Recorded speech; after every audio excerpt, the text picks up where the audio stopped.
So, salamat sa akin mga frontliner na nag-effort ngayon ang ating mga kapatid. Sana na i-take note nyo po yung kanilang mga nag-share.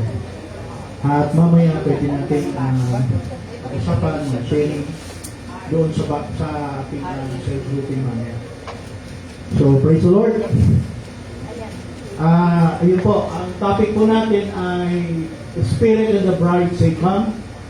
Sa Tagalog po kasi niyan, ang Espiritu at kasintahang babae na nagsasabing halika.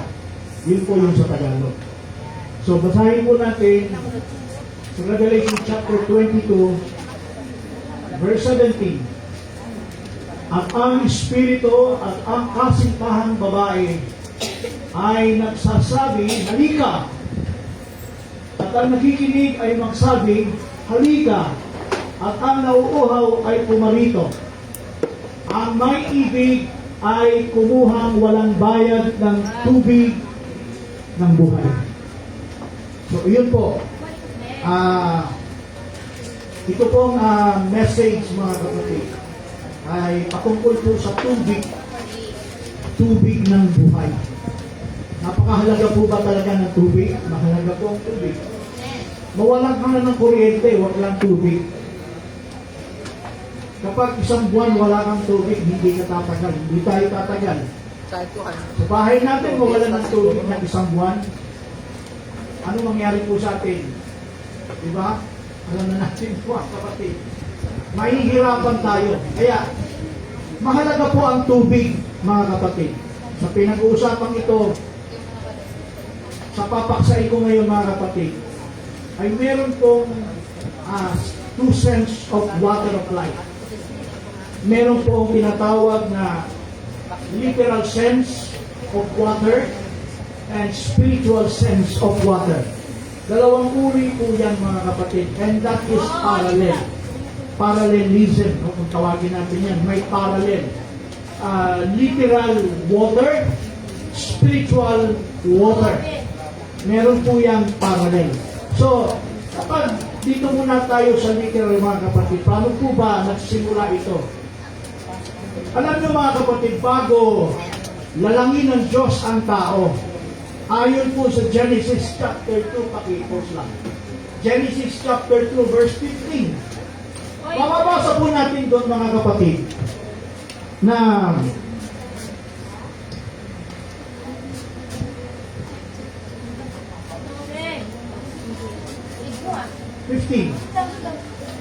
And the Lord God took the man and put him into the Garden of Eden to dress it and to keep it. Yung salitang to dress dyan, mga kapatid, hindi po yan binibihisan. It is a King James Version nang ibig sabihin aalagaan o kakalingahin ng Diyos. Siya po ay nilalang ayon sa larawan ng Diyos and he was put into the Garden of Eden para siya ay alagaan ng Panginoon. Ngayon, bago nilalang ang tao dyan, akyat tayo sa verse 10 down to verse 15. Dito natin makikita, mga kapatid, na inuna ng Diyos ang tubig. At sabi po sa 10, a river went out of Eden to water the garden, and from thence it was part into became a 4 heads. Ibig sabihin ito, mga kapatid, nagsimula muna sa isa, lumabas, and the river went out of Eden to water the garden. Yung garden na yun yung paglalagyan sa tao. And from thence, it was part, ibig sabihin, naghiwalay, and became into 4 heads. 4 na naging ulo siya, mga kapatid. At bababa tayo ng 11, ang sabi yung unang ilog, mga kapatid, nagsimula sa Pison. Pison, and which compasses to the whole land of Adila. Yung pong lugar ng Adila, maraming dito dyan. Then, verse 12, And from there is the good, there is the bdellium and the onyx stone, akyat. So verse 13, natin natin yung second. And the same that the second is Gihon. And then the third is Hiddekel. Sulat niyo mga kapatid, 4 rivers.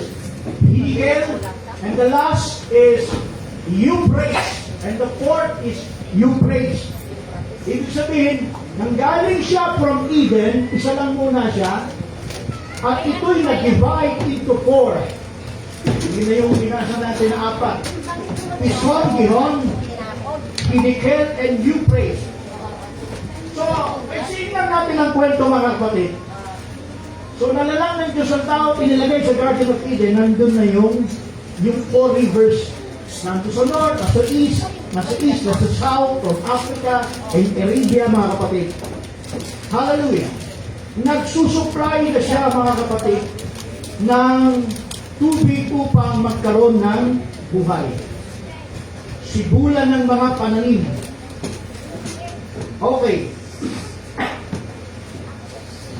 Ngayon, to make a long story short, mga kapatid, pagdating po ng 1,500 years after the man created, 1,500 years sa panahon ni Noe, dumating ang baha.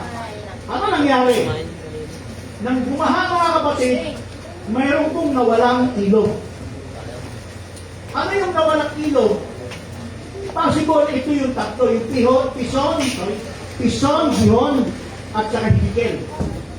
At yung daming natira, mga kapatid, ay ang ilog ng Euphrates.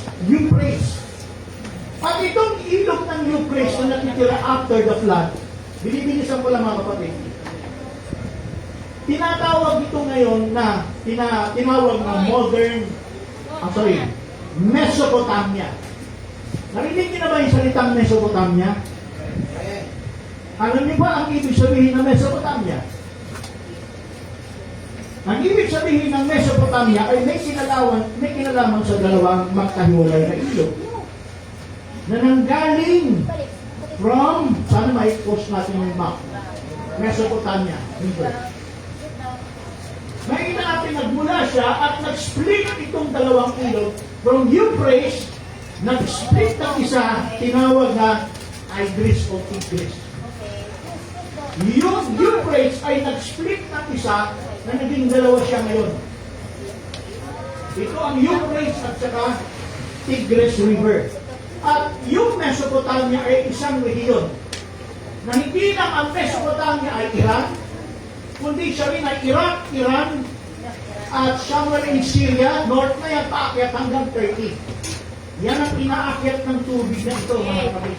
At nagbibigay somewhere in Middle East na tinawag na fertile crescent. Okay, so yun yung mga kapatid, alam ko may bakasama kayo dyan, mga kapatid. Tinitignan lang natin dito sa passage na ito na nagsimula talaga, bago nilalang ng Diyos ang tao, sinuplayan muna. At ang ginamit ng Diyos ang tubig. Hindi mabubuhay sila agad pag wala yun. Okay. So yan po yung Mesopotamia, mga kapatid. Tinatawag na the ancient civilization Mesopotamia. It developed along the banks of the two rivers, that the Euphrates and Tigris River. Praise the Lord. Sana na-take note niya, mga kapatid. So kaya, yun yung mga ilog, hallelujah, na nawala pagdating po ng flood. Pagdating na dilubyo, nabura po yung, sa pagkakaalam ko, tatlo ang nawala dyan. Ang tanging Euphrates na natira, and then, it so happened na yung Euphrates ay nag-split. Naging Tigris yung isa. So, okay. Now, yan yung masasabi natin, mga kapatid, na kung paano nagsimula ang tubig ng buhay na nagsusupply para mabuhay ang mga pananim. So, gano'n na nangyari, mga kapatid. Alam niyo bang darating ang panahon na kahit nawala yung tatlong ilog na yan, At tanging isang natira pero nag-split ng dalawa, yung apat na ilog na yan, original, ay ibabalik ulit somewhere in future. Can you say amen? Ganito ang mababasa natin sa Ezekiel chapter 47. Ang sabi sa Ezekiel chapter 47, ano po ba ang Ezekiel 47? Ito po ay restoration ng pagdating ng millennium. Ibig sabihin, mula sa paglikha ng Diyos sa tao, 6 to 7,000 years, so 6,000 years, pagdating ng 7,000 taon, ay muling ibabalik ng Diyos kung paano nagsimula sa umpisa. Ibig sabihin, sa panahon ng millennium, isasauli ulit kung ano yung sa panahon na nasumpungan nila Adam and Eve sa Garden of Eden. Okay. 47 verse 1. Sundan nyo mga kapatid. Afterward, He brought me, 47:1, yes, unto the door of the house, and behold the waters is issued out under the threshold of the house that eastward. For forefront in the house of the stood toward the east, and toward the waters came down from the right side of the house of the south of the seaside. Ano ibig sabihin ito mga kapatid? Alam natin na may yung templo sa panahon ngayon. Yung unang templong tinayo ni Solomon nasira sa panahon ni Nebuchadnezzar at nirestore sa panahon ni Zerubbabel. At kung 70 AD nagiba, walang templo ngayon. Nasa panahon tayo ng season ngayon, hindi namin alam kung ito na nga ang panahon. Kung ito na yung man of sin, na siya na nga talaga yan, hindi malayo sa panahon ito, ay maitatayo ang third temple.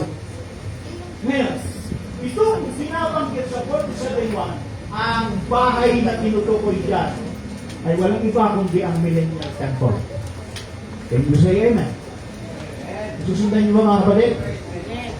Millennial temple yan po ang third temple. At ang sabi mga kapatid, dahil tubig ng buhay, sa gilid nun lumabas from eastward. For the forefront of the house stood toward the east. The waters came down from the right side of the house, or the south of the seaside, and the outside. 2, and then brought me out, pakitas, the way of the gate northward, and without unto the outer gate by the way, and look eastward, and behold, there ran out of waters on the right side. Hindi natin masyadong may elaborate ng Muslim, mga kapatid, mahaba, paliwanagan yan. Pero kung ma-imagine nyo, may templo, parang ganito yan. Kasi kung meron tayo, may popost na picture, parang ganito yan mga kapatid. Dito ang templo, dito ang Gethsemane, dito ang tinatawag na Mount of Olive, dito sa gilid mga kapatid, lalabas yung tubig. Bakit ito mga kapatid, itong lugar ng place ng temple? Third temple. Lalabas po yung tubig dyan, kailan? Pagdating po ng Panginoong Jesucristo. In second coming. Bababa si Kristo at the end of the tribulation, mga kapatid. After ng 7 years tribulation, saka pa lang si Kristo lilitaw in the second coming. Ano mangyayari? Dahil naka-prophecy from the book of Isaiah, Zechariah. Ayan po, ayan templo. Ayan. Medyo malaking ano to, no? Malawak siya. So, basta sa east, somewhere in east side, dito po, manggagaling ang tubig. Okay. So, doon tayo sa Zechariah. Salamat sa drawing. Salamat sa effort. Zechariah, Zechariah chapter 14. Yes. Zechariah chapter 14, verse 8 and 9. Sino ba pwede magbasa? Volunteer.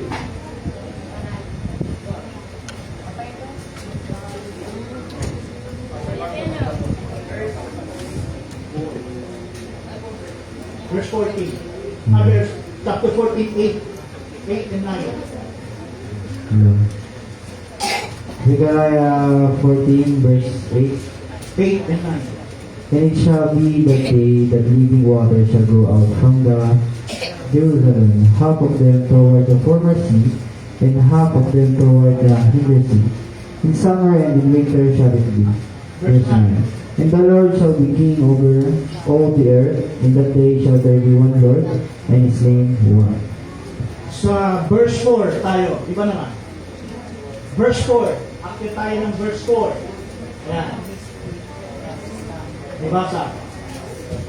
And his street shall stand in that way upon the Mount Olives, which is before Jerusalem on the east, and the Mount Olives shall cleave in midst thereof toward the east and toward the west, and there shall be very great valley, and half of the mountain shall remove toward the north, half of toward the south. Okay.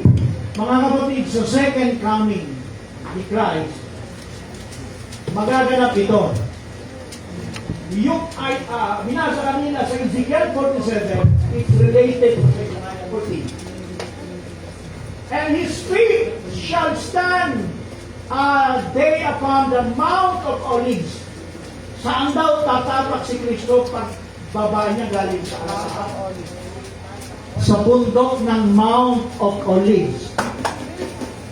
Anong mangyayari kapag si Kristo tumungtong diyan? Si Kristo ay tumungtong sa Mount of Olives.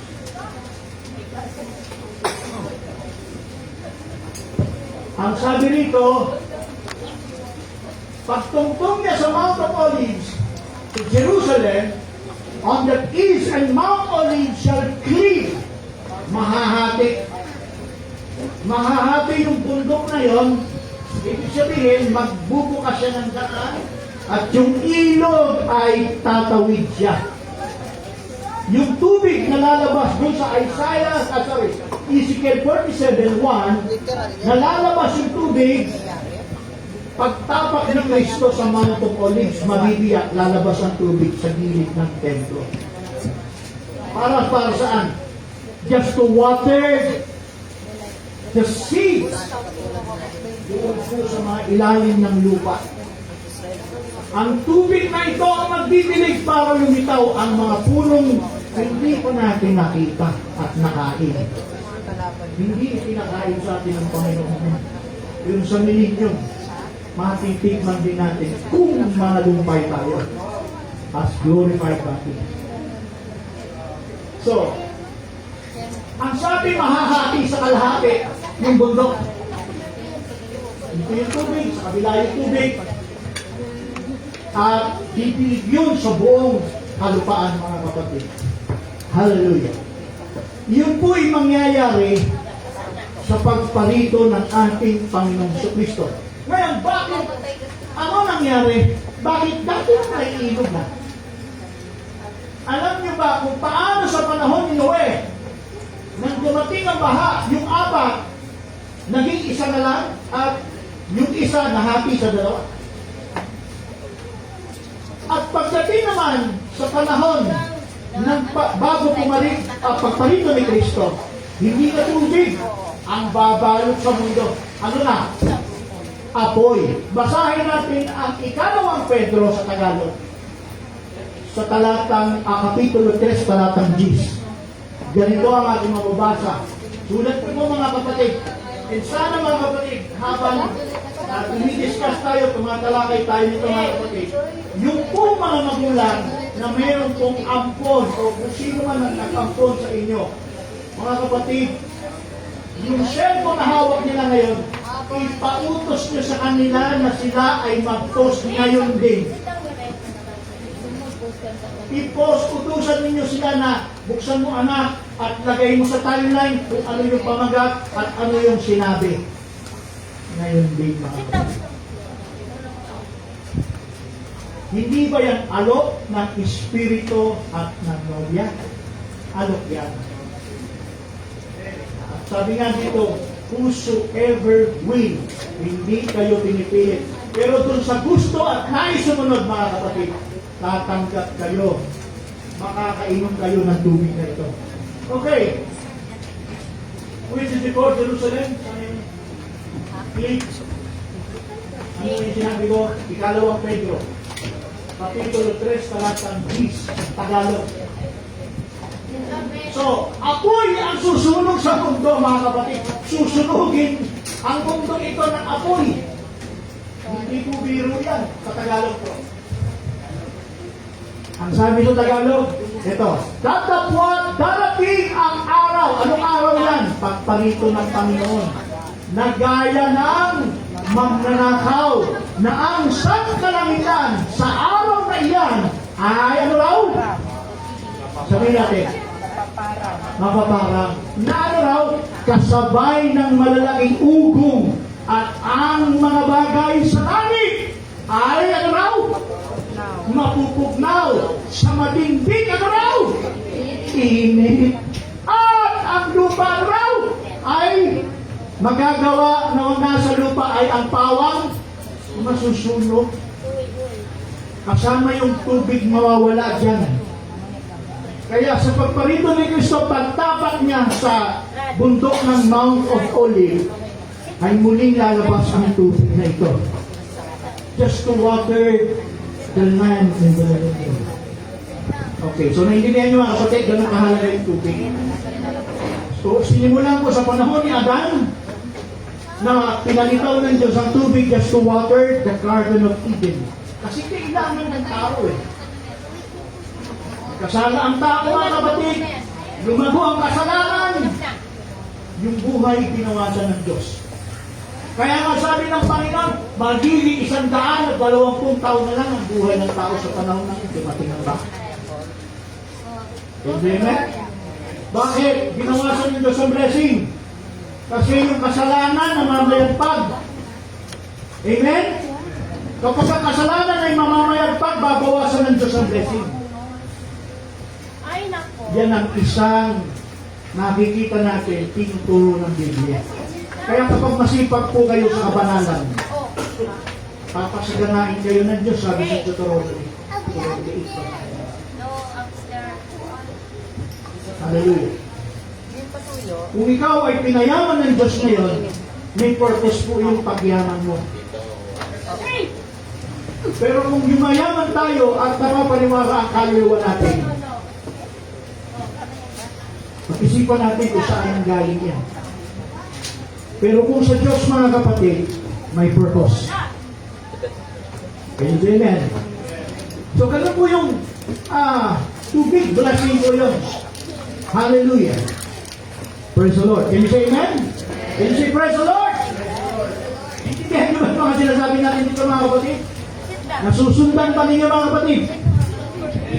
Okay. Salamat kahit isa may nakaintindi. Praise the Lord. So yan po yung from Genesis chapter 2, the river, that is literal sense of river.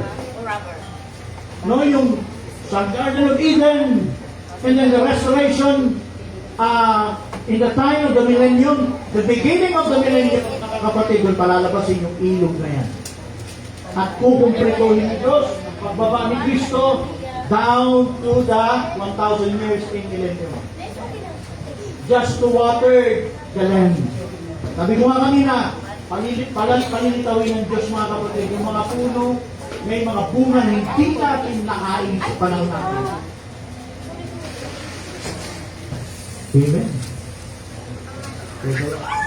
Pero, sabi ko nga, kapag tayo ay nanagumpay ngayon, sabi nga, meron kang upuan doon sa aeroplano ng rapture, mga kapatid, sabi ng kapatid. kapag may upuan kang bakante doon at ikaw yung nakaupo doon, kasama ka sa rapture. Pagdating sa millennium, makakatingin ka. Glorified body na ako, kailangan ko ba ba yan? Hindi mo kailangan ng katawan niya. Pero yung pipitas ka, para matikman mo yun, malalasahan mo kahit glorified body ka. And you will praise God. Panginoon, purihin ka. Hindi ko natikman nung panahon ako ay nasa panahon ng Laodicea. Pero ngayon napipitas ko mga putas na ito, and that is your creation. I will appreciate, Lord. Ina-appreciate ko kung napakaganda pala ng iyong creation. Sinasalaula lang yan ng tao dahil because of sin. Kaya sabi ko nga, kapag namamayagpag ang kasalanan, mga kapatid, babawasan ng Diyos ang proteksyon sa mundong ito. At darating ang araw, mga kapatid, sa sobrang sama ng mundo, tatanggalin niya ang tubig at ibubuhos niya ang apoy sa 2 Pedro, talatang 10. Sabi gano'n sa 2 Pedro, talatang 10, Natapot darating ang araw ng Panginoon na gaya ng magnanakaw na sa kalangitan sa araw na iyan ay mapaparaw sa kasabay ng malaking ugong at ang mga bagay sa langit ay mapupugnaw sa matinding init at ang lupa at ang mga gawa ng nasa lupa ay bawang masusunod. That is the sound of God's wrath. Dahil po galit na ang Diyos sa tao sa mundo nito. Kapag ginawa ng Diyos siya sa mundo nito, wala siyang mercy. Can you say amen? Ngayon, meron pa siyang mercy. Kahit yung tao madisgrasya at namatay, mercy ng Diyos yun. Blessing ng Diyos yun. Hindi gusto ng Diyos ng tao. Gusto nga ng Diyos tayo, lahat ng tao maligtas. Pero ang kamatayan ng isang tao kapag hindi ligtas, blessing pa rin. Bakit? Kung siya'y mabuhay ngayon at hindi siya ligtas, umabot ng 70, umabot ng 80, may umaabot pa ng 100, tapos hindi ligtas, itatapon sa impyerno. Paano katagal magdudusa yan dyan? Amen? Dapat maintindihan po natin yung mga kapatid. Hallelujah. So back to our topic. The Spirit and the bride say, come. Pasok tayo sa spiritual sense. Hallelujah. Kanina ay literal sense. Pasok tayo sa spiritual sense. Pakipose.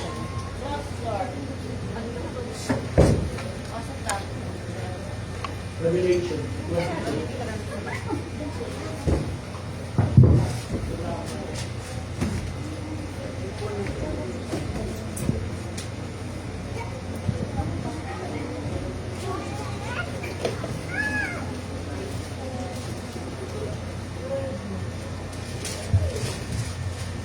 Okay. Ang sabi sa 22, verse 17, at ang Espiritu at ang kasintahang babae ay nagsasabing halika. That is an invitation. Inviting. Nag-i-invite ang Espiritu at ang nobya sa kalagayang ito. Ano yung kanilang inaalok sa imbitasyon ito? Ang sabi, at ang nakikinig ay magsasabing halika, at ang nauuhaw ay pumarito. Ang may ibig kumuha ang walang bayad ng tubig ng buhay. And that is an invitation of the Spirit and the bride. Now, let's go to John chapter 4:37. Tingnan natin, silipin natin, paano ba yan? Yung tubig na yan, inaalok ng Espiritu at ng nobya. O ano yung inaalok ng Espiritu? Sa panahon ni Kristo, mga kapatid, sa verse 37, sapagkat di ko'y totoo ang kasabihan, isa ang naghahasik. Tama ba ito? Or, 7:37. Chapter 7, verse 37. Sundan ninyo, mga kapatid, nang huling araw na ng dakilang araw ng kapistahan, si Jesus ay tumayo at sumigaw na nagsasabi, kung ang sino mang tao'y nauuhaw. Sabi ni Jesus, kung sino daw tao nauuhaw, ay pumarito siya sa akin. At ano raw? Uminom. 38. Ang sumasampalataya, 38. Tama ba? Napunta doon. Yan, 38. Ang sumasampalataya sa akin, gaya ng sinasabi ng kasulatan, ay mula sa loob niya ay aagos ang mga ilog ng tubig ng buhay. 39. Ngunit ito'y sinalita niya tungkol sa ano raw? Espiritu na tatanggapin ng mga magsisisampalataya sa Kanya. Sapagkat hindi pa ay pinagkakaloob ang Espiritu sapagkat si Jesus ay hindi pa niyulwalhati. Anong sabi mga kapatid ni Kristo sa tubig? Ang sabi sa verse 37, pakibaba. Sabi sa 37, sabi niya, kung ang sino man tao'y nauuhaw, ay pumarito siya sa akin at ano raw? Uminom. Sa verse 38, sabi niya, ang sumasampalataya, kailangan pala ng pananampalataya dito sa anak ng Diyos. Sa akin, gaya ng sinasabi ng kasulatan, ano raw? Pag sumampalataya, siyempre kasama yung pag-inom ng tubig dyan. Ang sabi ganon, ay mula sa loob niya ay aagos ang mga ilog ng buhay. Maraming hindi nakaintindi niyan mga kapatid. At dito sa text po natin ng 22 ng Revelation, verse 17, yung inaalok ng Espiritu at ng kasintahang babae, yun din yung pinaliwanag ni Kristo nung nandito sa lupa na inaalok niya sa lahat ng tao. Ngayon, anong ibig sabihin mga kapatid? Doon po sa Revelation 22:17 na yung Espiritu at saka yung kasintahang babae nag-aalok ng tubig sa lahat ng mga nauuhaw. Sino dito ang nauuhaw? Pag hindi ka nagtaas ng kamay. Ayun, salamat. Halos lahat. Ano ang kasunod? Kapag nauuhaw tayo. Pag nauuhaw ka ba, titiisin mo lang yung uhaw mo? Hindi rin yung uhaw na uhaw. Titiisin ko naman talaga to. Uhaw na uhaw na tayo eh.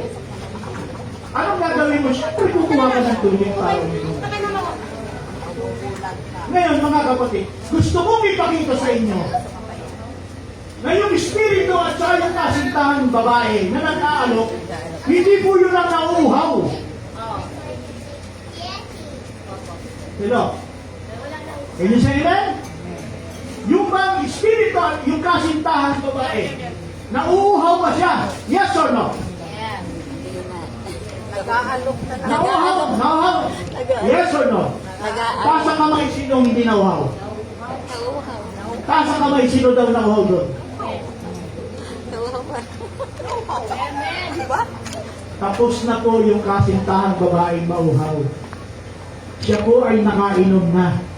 At nung siya'y nakainom na ng tubig na ito, ang sabi ni Kristo, kung naintindihan po natin ang 7, balikan natin ang 1. Ano ba ang sabi ni Kristo? Sa 7 ng Juan, 38. Ang waiting. 7:38. 7:38. John. Ang sumasampalataya sa akin ay ngayon, sinabi ng kasulatan, mula, tignan ito, ang sumampalataya, mula sa loob niya ay aagos ang tubig, ang ilog ng tubig ng buhay. Isang palatandaan yan mga kapatid, na tayo'y nakainom ng tubig na inaalok ni Kristo. Ang sabi ni Kristo, gagawin kanyang balong buhay. Aagos mula sa iyo ang labas sa iyong bibig ang tubig na ito para makapagbigay din sa iba ng buhay. Ibig sabihin pala, dapat ang iglesia, mga kapatid, kung tayo'y kabilang dito sa kasintahang babae, dapat may lumalabas sa bibig mo na inaalok mo sa iba. Hello? Hindi po pwede ang member of the church ay nananatiling member lang na walang pakinabang ang Diyos sa kanya. Anong pakinabang ng Diyos sa kanya, mga kapatid? Magsalita ka, mag-alok ka, kung nakainom ka ng tubig ng buhay. Ang tubig ng buhay ay sumisimbolo sa Espiritu ng Diyos. Can you say amen? Ang tubig ng buhay ay nagsisimbolo sa salita ng Diyos. And that is the water is spiritual sense. This water is type of the spiritual life. Spiritual Spirit of God and the Word of God. Yan po yung dapat lumalabas na galing po sa believers. Ngayon, pag wala lumalabas, sa bibig po natin, bilang tayo ay member of the church, baka hindi pa tayo nakainom at hindi pa tayo nakaranas ng pagkauhaw. Ang sabi ni Kristo, kung ang sino man ay mauhaw, palatandaan na ang makakainom ay kailangang nauuhaw siya. Hallelujah. Let's go to John chapter 4, verse 14. Ito. John chapter 4, verse 14. Ang sabi ni Jesus,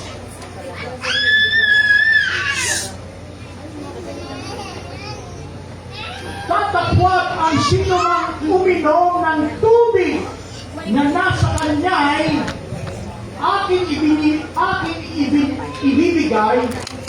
Anong sabi ni Jesus? Ay hindi na mauuhaw. Bakit? Magpakailanman. Ang sabi, kapag nakainom ka raw ng tubig, na ito, sabi niya, ay hindi ka na mauuhaw. Magpakailanman.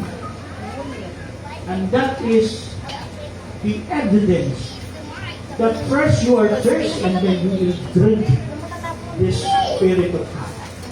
Ang sabi ganon, hindi na mauuhaw magpakailanman. Ang kasunod, ngunit ang tubig na nasa kanya'y aking ibibigay ay magiging isang balon ng tubig na bubukal, kabuhayan na walang hangganan. Kapag nakainom ka ng tubig na ito, mga kapatid, and you are the member of the body of Christ, ikaw ang nobya ni Kristo, ikaw yung kasintahan, tayo yung kasintahan, mga kapatid.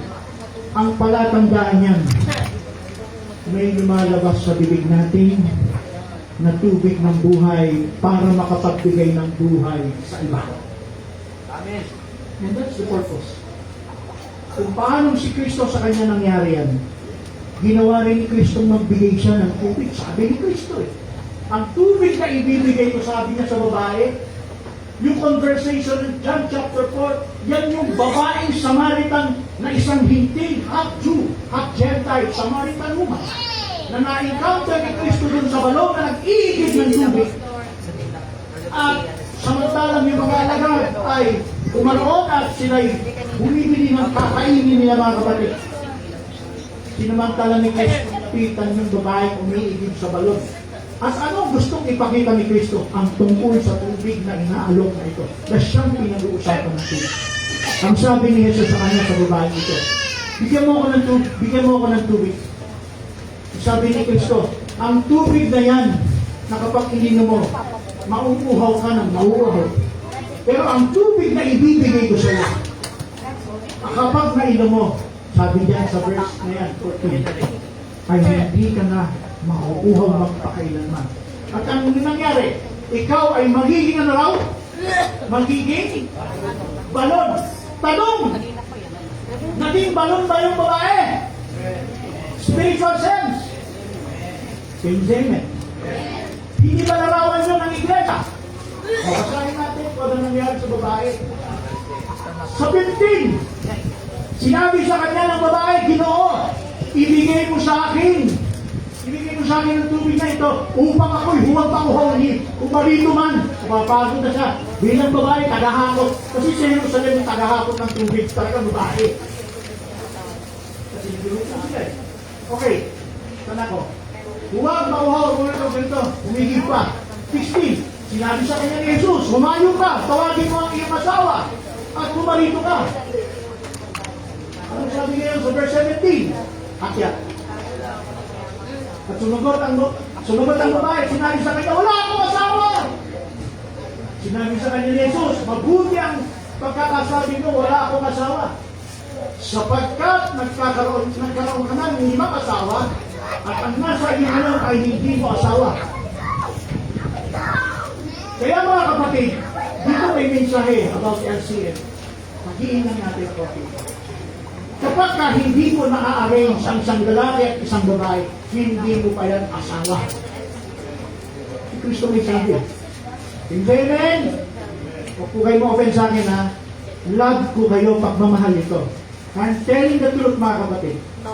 Kapag nagkasundo ang isang lalaki at ang isang babae na nag-submit at dumaan sa training, dapat po sila'y maikasa, mailagay sa tamang at hindi pwedeng mabuhay na nasa maling kalagayan. Kaya dito sinasabi ni Jesus mga kapatid, ito'y paalala. Yung babae nyo na hindi lang siya lahat ng para sa taong yan napapasok sa relasyon. Ang sabi ni Kristo, tama ang pagkakasabi mo. Dahil yung babae yun na Samaritan, nakalima na yun. Can you say amen? Isang babae na nakalimang lalaki. At ang sabi ni Jesus, yung kanyang kinakasama, hindi pa rin kaasawa. Si Jesus ang may sabi, bakit hindi po sila nakikasama? Hallelujah. Can you say amen? Can you say amen? Kaya, matitigil lang ang kasalanan kapag naikasal. Tama? Meron tayong mensahe dyan, di ba? Ano sabi? Marriage is, physical marriage is salvation from physical fornication. Yung kung sa nagre-relasyon, ang tukso nasa gitna, that is fornication. Hindi lang yung mas malalim to skin, no? Hawakan mo lang yung babae. Sabi sa Bible yan eh. Meron ka ng pagkatumulan dyan. Eh lalo na kung lumalim yan. Kaya hindi po pwede mga kapatid. Panahon pa ng unang iglesia, kahit si Kristo mismo, magpapaalala dyan. Can you say amen? Hallelujah. So say praise the Lord. So say hallelujah. Hallelujah sa akin mga kapatid. Sa akin. Alam ko naman, hindi ko sinasabi yung mayroon dito mga LCN ay hanggang doon na lang sila. Alam ko na sila ay nagpaplano and that's mabuting bagay. Na nagpaplano silang ayusin yung kanilang relasyon para maitama. And somewhere, magamit talaga sila ng Panginoon. Amen? Sa mga nag-LCN, praise the Lord. Okay, so tuloy tayo mga kapatid. Kaya yun, yung sinabi ni Kristo, mga kapatid, na yung babae niyo, sabi niya, inaalok niya ng tubig. Sapagkat nagkaroon ka na, atin na natin yung sinabi sa kanya ng babae, Ginoo, napaghahalata ko na ikaw ay isang propeta. Na-discern ng babae yun na si Kristo ay isang propeta. At tama ang kanyang pagkakilala. Sinabi sa kanya, sa verse 20, nagsisamba ang aming mga magulang sa bundok na ito at sinabi sa ninyo, Jerusalem ay isang dakong kinakailangang pagsambahan ng mga tao. Okay, so 21, at sa kanya ay sinabi ni Jesus, babae, pinaniwalaan mo ako na tumarating ang oras na kahit sa bundok na ito ay sasambay. Saan yung Brother George, Brother Roel, yung sinabi ni Kristo na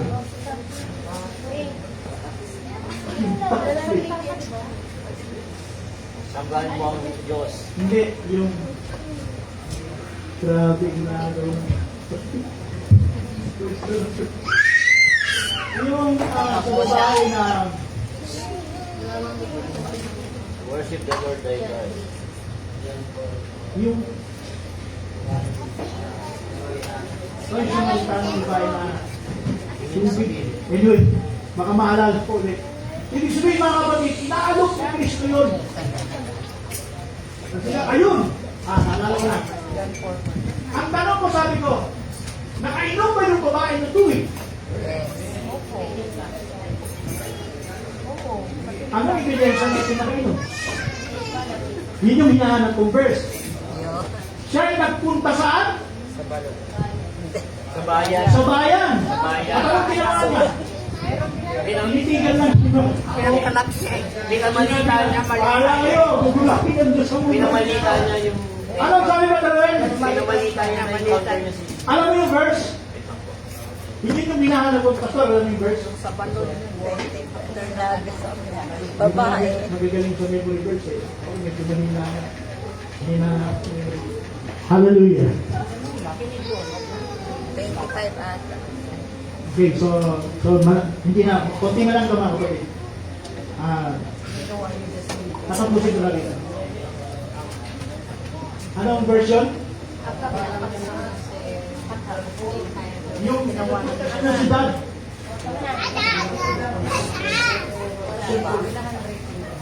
Ayun, ito, verse 29. Ito sa verse 28. Sa gayo'y iniwan ng babae ang kanyang banga ng tubig at napasabayan at sinabi sa mga tao, magsiparito kayo, tingnan ninyo ang isang lalaki na nagsasabi sa akin ang lahat ng mga bagay na aking ginawa. Mangyayari kayang ito ang Kristo? Akyat, 30. Nagsilabas sila sa bayan at nagsiparong sa kanya. Talay, pinamanik sa kanya ng mga alagad na nagsasabi, Rabi, o dito lang tayo sa 30, baba tayo ng 30. Okay, ang sabi dito sa verse 30, nagsilabas sila. Sino yung sila? Yung mga taong, Sinira ng babae. sino yun? Sinira ng babae. Kasama yung babae, at saka sino? Sinira Yung niya. buo, Marites. mga marites. Yung sinira niya. Ito yung mga tao doon sa mga syudad na kanyang sinabihan. Yung babae na kain ng tubig, nakikalo ng buhay, lumabas sa kanyang bibig, inaalok niya ito, hali kayo! Hali kayo! Men sent from Galilee. Ika tanggalin niyo. Ito yung Kristo, siya ang nagsasaysay sa akin ang lahat ng bagay. So yung panahon na yun, yun pa lang ang mensahe. Ang Mesaya darating. Ito na ang Kristo. Ganun palang kababaw nun. Pero, nag-share na siya. Nagamit na siya bilang panon, mga kapatid, ng tubig ng buhay.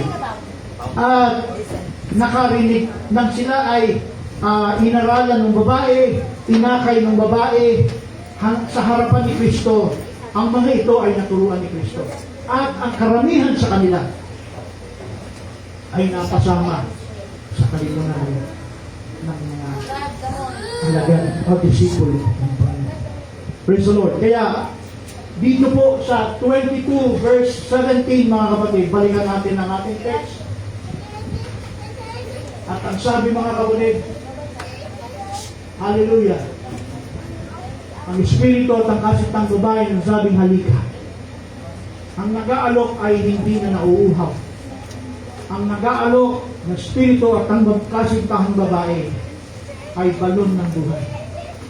Kung tayo yung iglesia ngayon, tayo yung dapat bawat isa po sa atin as member of the body of Christ ay dapat tagapagturo na tayo mga kapatid. Dapat nagagamit na tayo sa iba. Hindi lang yung nasa labas mga kapatid. Kahit dito lang sa loob ng church, magamit tayo. Meron ba tayong tubig ngayon?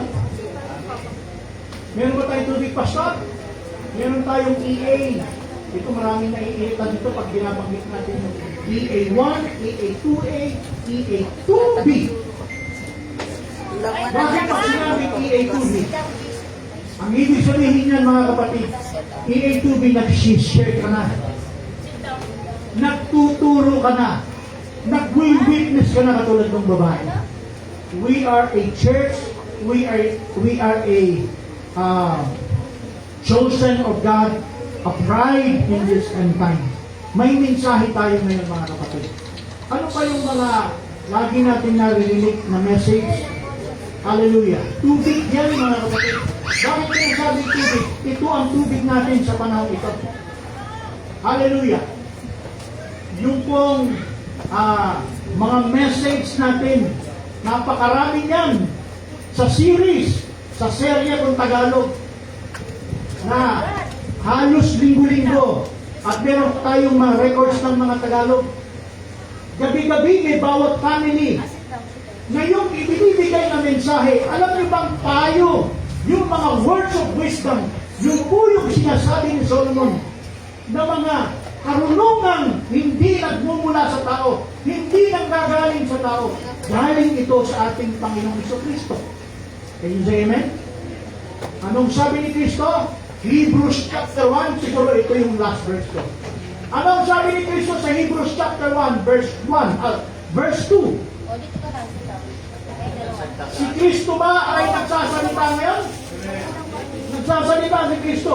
Kung si Kristo'y wala sa atin, hindi siya makakapagsalita. Isang palatandaan niyan na si Kristo'y kasama ng Espiritu ng Diyos at nasa iglesia ngayon na nagsasalita. Yan ang Spirit and the bride. Pag wala si Kristo, hindi ka talaga makakapagsalita. Hindi tayo makapag-aalok kasi hindi tayo makainom.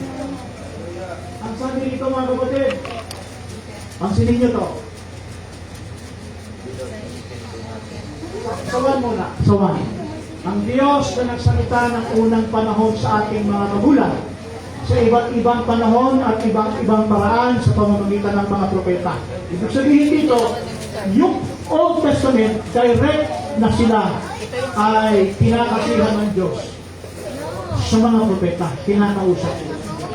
Pero pagdating sa bagong tipan, verse 2, pagdating sa bagong tipan, ang sabi, ay nagsalita sa atin.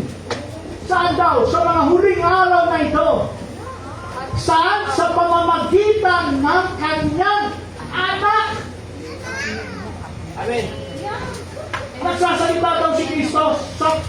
Nagsasalita daw ang Diyos sa pamamagitan ni, hindi direkta si Kristo. Ang Diyos sa pamamagitan ni Kristo. And that is the Holy Ghost. Sabi ganon, sa pamamagitan sa kanyang anak, nagsasalita ang anak na siyang itinalaga na tagapagmana ng lahat ng mga bagay na sa pamamagitan naman niya ay ginawa ang sanglibutan. Dahil tubig ng buhay ang pinag-uusapan natin. Nang nag-aalok si Kristo ng tubig, hindi ba yun ang Espiritu ng Diyos? Tama?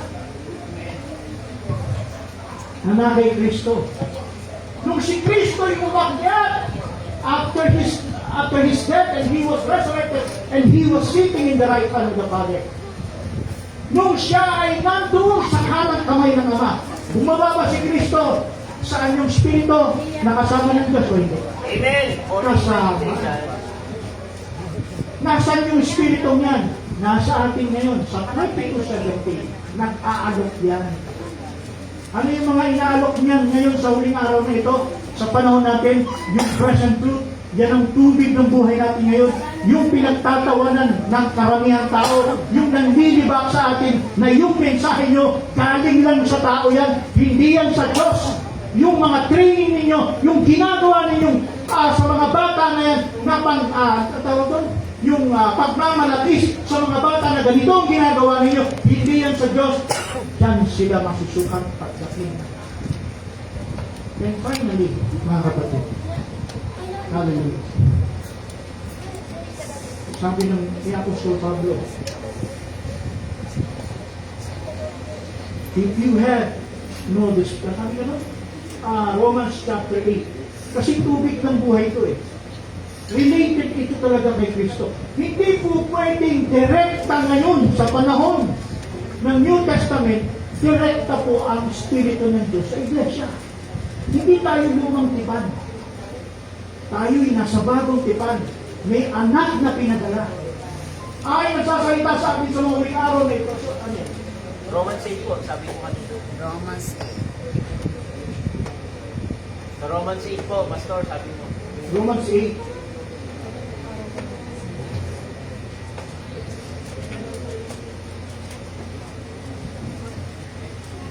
Ngayon walang anumang hatol sa mga anak kay Kristo Jesus. Sapagkat ang kautosang Espiritu ng buhay, Espiritu ng buhay, Espiritu ng buhay, nakalinaw na kay Kristo Jesus, ay pinalaya ako sa kautosan ng kasalanan at ng kamatayan. Mahalaga po yung Espiritong yan. At hindi rin natin pwedeng ihiwalay si Kristo dyan. Magkasama po sila. Ang tawag po natin dyan ay becoming one. Ang tawag dyan ay true oneness of God. It is the Spirit of the Father and the Spirit of the Son become one. Na bumaba sa araw ng Pentecost. Kaya sabi ng mga kausap ko na makausap kong ibang ano, yung level 1 na mga dati po namin kasamahan. Na hanggang ngayon, nagkakaroon kami ng share. Sa kanila po kasi, wala po talagang kasama ang Espiritu ng Diyos sa araw ng Pentecost nang bumaba. Medyo sumagi sa gadget, Recently, nagkakaroon kami ng sharing. Ang akala ko talaga, medyo nagbago. Talagang, ang sabi ko pa nga sa kanya, tinanong ko yun, ang sabi talagang confirm na, hindi ko na may mention pangalan, confirm na, yung bumaba mula sa langit, sa araw ng Pentecost, kay Espiritu ng Diyos. Wala ang Espiritu ng Christ. So, nakumpirma ko yun, mga kapatid. And then, nababanggit ko sa ibang mga nagtuturo din na, hindi ko alam kung sa Richard Kahn, gano'n din. Eh, Richard Kahn, yung kanyang spirit doon sa Logos, tinawag na niya ng Yahweh's Christ. Alam ko si Brother Banham, may gano'n din term. Kaya ang sabi nila, yung bumaba mula doon sa langit, ay tinawag na yun na Kristo. It is anointed already. At yung Kristong yun, na bumaba, ay iba doon sa Jesus. Tumahan doon sa River Jordan. Parang yan na nga yung Salintianism. Kasi ang Salintianism, yung Espiritu ng Ama, ay nandun na sa Christ na nandun. Medyo bibitinin ko lang ganito. Pwede natin itong ituloy mamaya. Ganda yan, basta momento. Bumaba siya sa River Jordan at nanahan kay Kristo. Kaya si Kristo ay nakapagbibigay ng tubig ng buhay just because of His Father. So, ang pagkakaiba lang natin doon sa kanila, hindi natin tinatawag na yung bumabang Espiritu ay Kristo na agad. Dito pa lang sa lupa. Nung tinawag siyang Christ because of Jesus the Christ. Doon yung argument ko. Nang si Kristo yung binabaan ng Espiritu, like a spirit like a dove, no apoy yung magbilis ang bulusok, baba kay Kristo, nag-merge sa kanyang katauhan, doon palang tinawag na si Jesus ay Kristo. Anointed one. So, yung breaking siguro, kaya nasabi ko, yung breaking medyo so, Lord willing, makikita ulit kami. At linaw. Sabi naman niya, lilinawin natin ito. So, dito mga kapatid, ulitin ko, bilang pagkatapos. Iba po yung Kristo at Nobya na kasintahang babae na nag-aalok sa nais na nauuhaw. So tayong lahat bilang church na nandito ngayong umaga, we are a member of the body of Christ. We are part of the member of the body of Christ. Na dapat nakaranas tayo ng pagkauhaw at nakainom tayo ng tubig at ang kasunod ngayon dapat nag-share tayo. Isang ebidensya yan na kayo ay bahagi na ng iglesia if you drink in one spirit. Sabi ni Paul. Ebidensya yan. Anong ebidensya kapag nakainom ka, mayroong kang ibabahagi, mayroong kang isi-share. Amen. Hindi po pwedeng nakainom ka ng tubig na ito tapos hindi mo isi-share mga bagay niya. Or else, sabi ni Kristo, ibabaon mo yung talento. Diba sabi ng Bible, pinaon yung talento na hindi na pinakinabangan. Tamad. Diba? So dapat magamit po tayo. Meron po tayo mamayang cell group, meron po tayong panghapong mga gawain, at meron po tayong hanggang gabi, yung gabi ang climax dito. Ang nakakalungkot mga kapatid, ang kinakaayawan na natin na pagdating doon sa gabi. Alam mo ba, ang gabi gawain, exciting kasi bakit? Yun talaga ang 22:17. The Spirit and the Bride said, kung ikaw ay tatayo dito mamayang gabi at nagsishare ka, ikaw ngayon nakainom. Amen? Amen. So dapat sana lahat po tayo maranasan yan. Right, kung hindi pa tayo nakakaranas ng gano'n, hilingin natin sa Diyos, pakanasahin natin sa Diyos, na tayo ay mauhaw at makainom ng tubig. Hallelujah. Marami pong pinapagawa sa atin sa panahon ito. Sabi nga ng ating kapatid, hindi po tayo katulad ng traditional na nakakilala kay Kristo at ang nasa isip niya, ligtas na agad. Wala na siyang gagawin. Papupunta na ako sa langit. Hindi ako maiimpyerno. Maraming ganyan kaisipan. Ang kapatid namin napapaalala natin. Sabi niya, marami tayong gagawin sa iglesia nito. So, lahat po tayo, subject nito, ibig kaming mga ministro. Lahat ng mga magulang, lahat ng kapatid at ibig ng young people.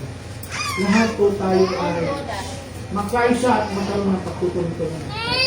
Tayo ay magamit pa natin. Ayan. Ang Shepherd Lord. Pagpang natin ang Panginoon mga kapatid. Hallelujah. Can you say praise the Lord? Hallelujah. May nakaintindihan ba kayo mga kapatid? Hindi na nakaintindihan. Yung mga pinagsasabi dito nga. Hallelujah. I hope sana, kung meron kayong katanungan, willing ako. Andiyan na mo, sana ako. Lapitan nyo. Kung sa tingin nyo, may nasabi ako ng ganyan. Lapitan nyo lang ako. So, kung meron kayo pastor, di ko medyo, kung masyado na ako, lapitan nyo ako. Yan ang purpose natin kung bakit tayo may fellowship. Nagtutulungan tayo, sabi nga ko, exhorting one another. Nagtutulungan tayo. Nagkakaroon tayo ng isang layunin na magpalakas sa tao. Hallelujah. Can you say praise the Lord? Amen. Pwede ba tayo tumayo mga kapatid? And let's bow our heads. Hallelujah.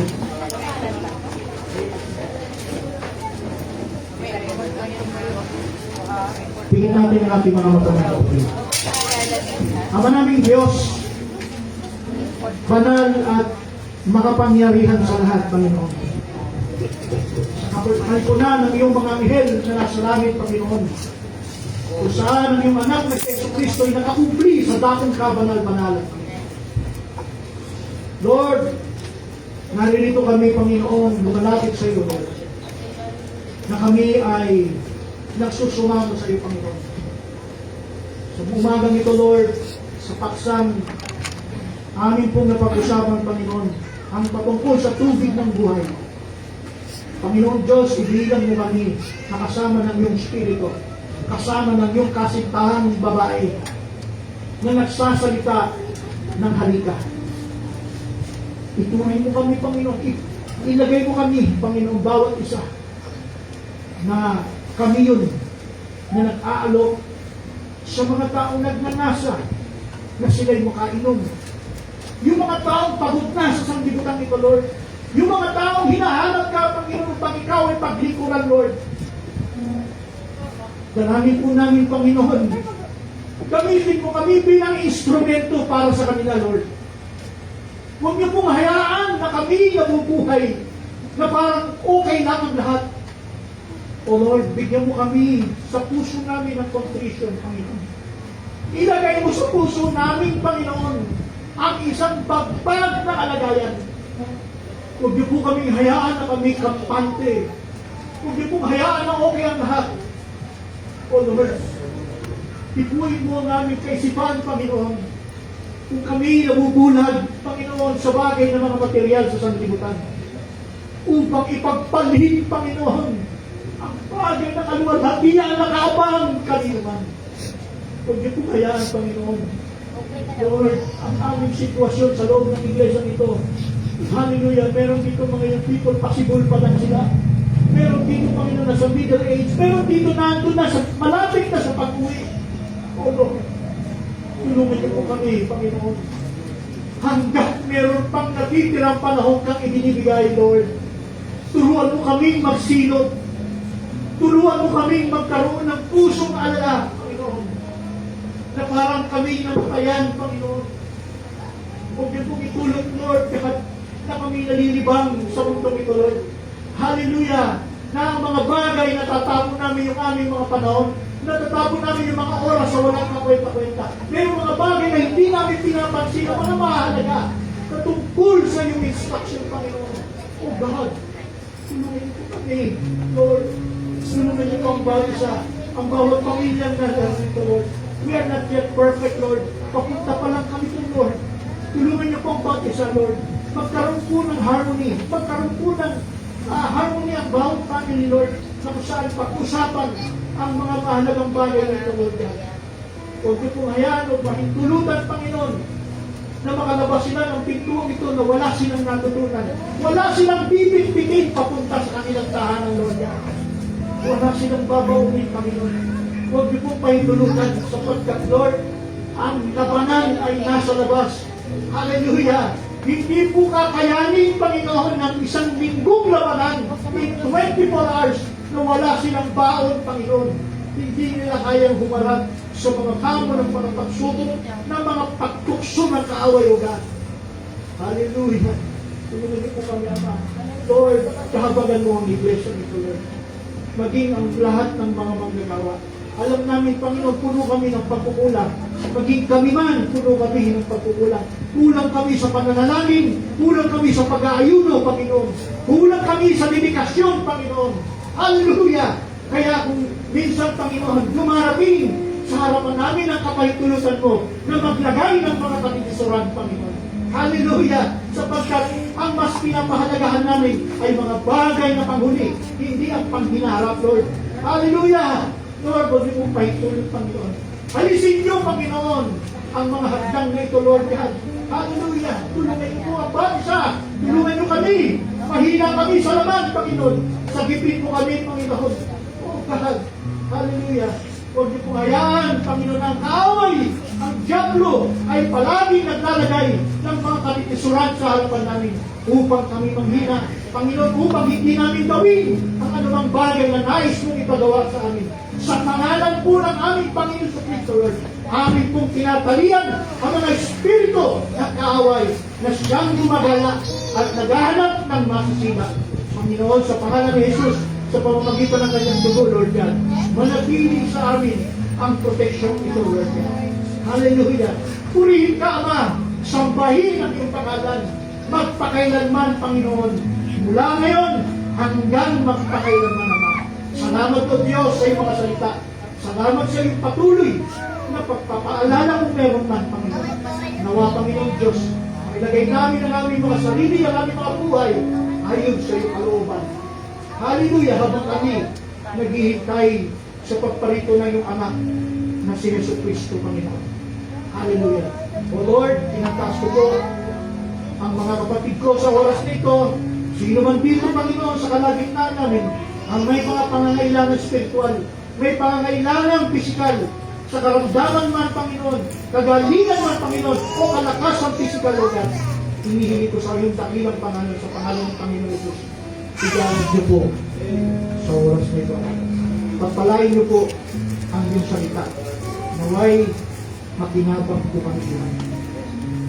Hear our prayer, Lord, in the name of our Lord Jesus Christ. Everybody say,